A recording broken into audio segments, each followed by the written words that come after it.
오늘의 말씀은 사도행전 22장 30절부터 23장 11절 말씀입니다.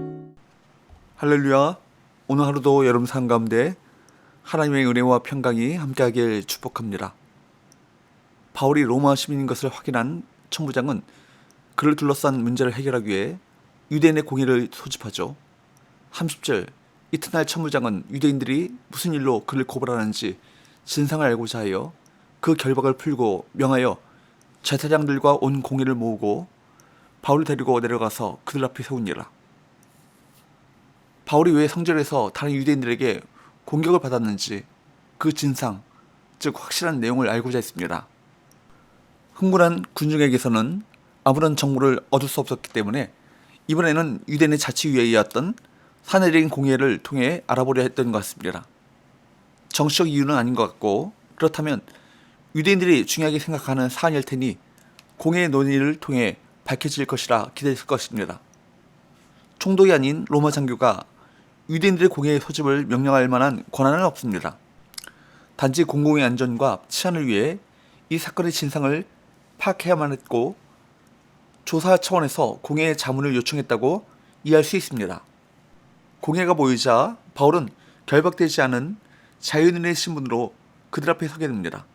1절, 바울이 공회를 주목하여 이르되 여러분 형제들아, 오늘까지 나는 범사의 양심을 따라 하나님을 섬겼노라 하거늘. 바울은 사내들인 공회원들을 향해 여러분 형제들아 라고 친근하게 부르면서 자신이 모든 일에 양심을 따라 하나님을 섬겨왔다고 언급합니다. 이는 그동안 그의 사역과 삶이 하나님 앞에 결코 부끄럽거나 비난받지 않도록 그가 최선을 다해 왔다는 자신감의 표현이었습니다. 바울의 이러한 담대한 진술을 듣던 대제사장 아나니아는 곁에 서 있는 사람들에게 바울의 입을 치라고 명령합니다. 그러자 바울은 뭐라고 말합니까? 3절, 바울이 이르되 회칠한 담이요 하나님이 너를 치시리로다. 내가 나를 율법대로 심판한다고 앉아서 율법을 어기고 나를 치라 하느냐 하니, 바울은 즉시 맞받아 그를 회칠한 담이라고 비난합니다. 율법에 의하면, 즉 레위기 19장 15절에 의하면 피고인의 죄가 입증되기 전에는 그를 죄인으로 취급하지 말아야 합니다. 즉 바울은 율법대로 심판하겠다고 하면서 실제로는 율법을 거스르는 아나니아의 위선을 지적한 것입니다. 위선의 강경한 이러한 모습은 예수님께서 율법 교사와 바리새인들을 회칠한 무덤이라고 책망하셨던 모습과 너무나도 닮아 있습니다. 그리스도인은 말씀에 자신을 비추어 외식과 헛된 권위주의에 빠지지 말고 진실하고 신실하게 살아가야 할 것입니다. 이에 곁에 선 사람들이 바울에게 말합니다. 4절, 곁에 선 사람들이 말하되 하나님의 대제사장을 내가 욕하느냐. 바울에게 이 말을 한 대제사장 아나니아는 당시에 비열하고 잔인하기로 유명한 사람이었습니다. 요세푸스에 의하면 대제사장 아나니아는 포악하고 욕심이 많은 사람이라고 기록하고 있습니다. 백성들의 11조를 악랄하게 착취하고 대제사장이 될 만한 인물들을 암살하거나 매장시켰습니다. 그러다가 주후 59년 대제사장직에서 파면되고 66년 유대혁명기에 잔인하게 살해되었습니다.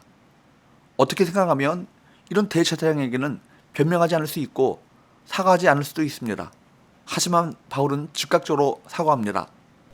바울은 대제사장을 욕한다고 비난하는 사람들의 말에 그가 대제사장인 줄 몰랐다고 말씀을 인용합니다.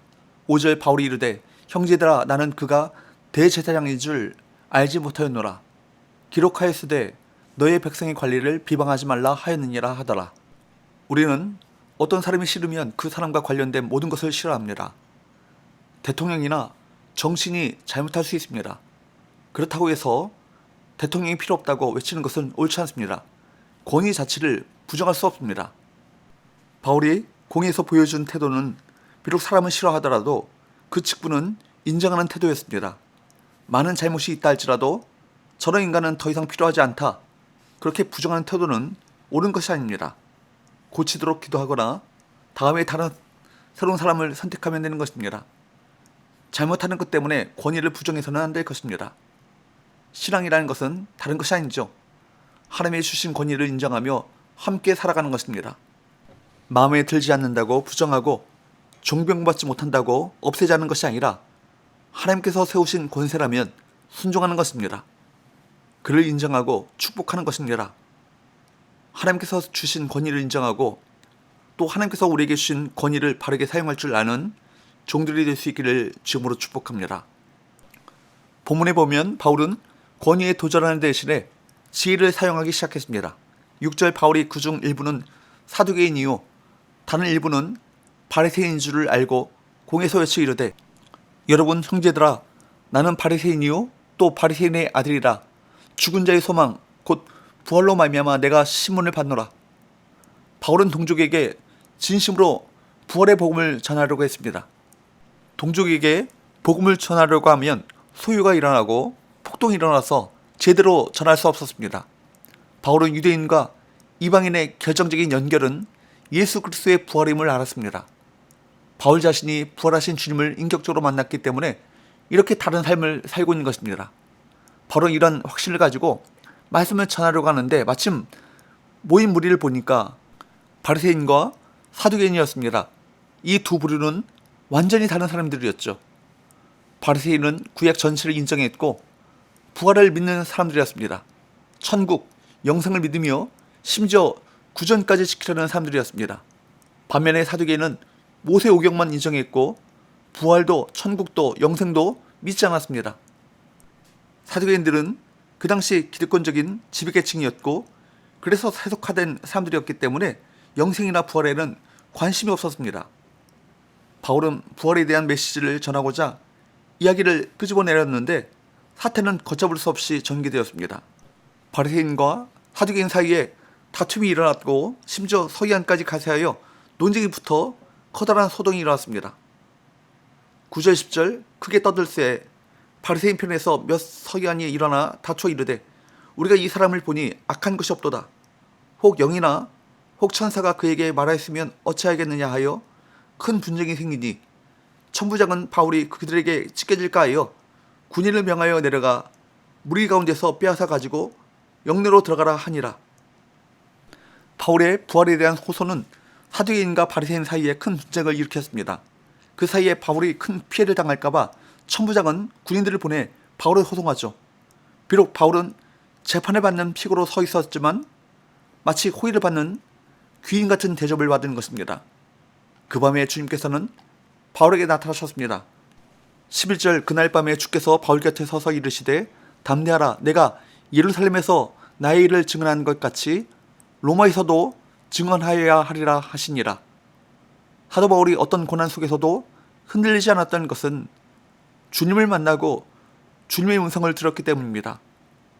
주님은 바울 곁에 서서 두려워하지 말라 내가 너와 함께 하겠다 라고 말씀하셨습니다. 그리고 예루살렘에서처럼 로마에서도 증언하여야 할 것이라고 더 큰 비전을 주셨습니다. 오늘 우리 역시 이렇게 주님을 만나고 그분의 음성을 들어야 할 것입니다. 그렇게 함으로 더 큰 비전으로 세상을 이기며 살아가는 저와 여러분 되시기를 축복합니다.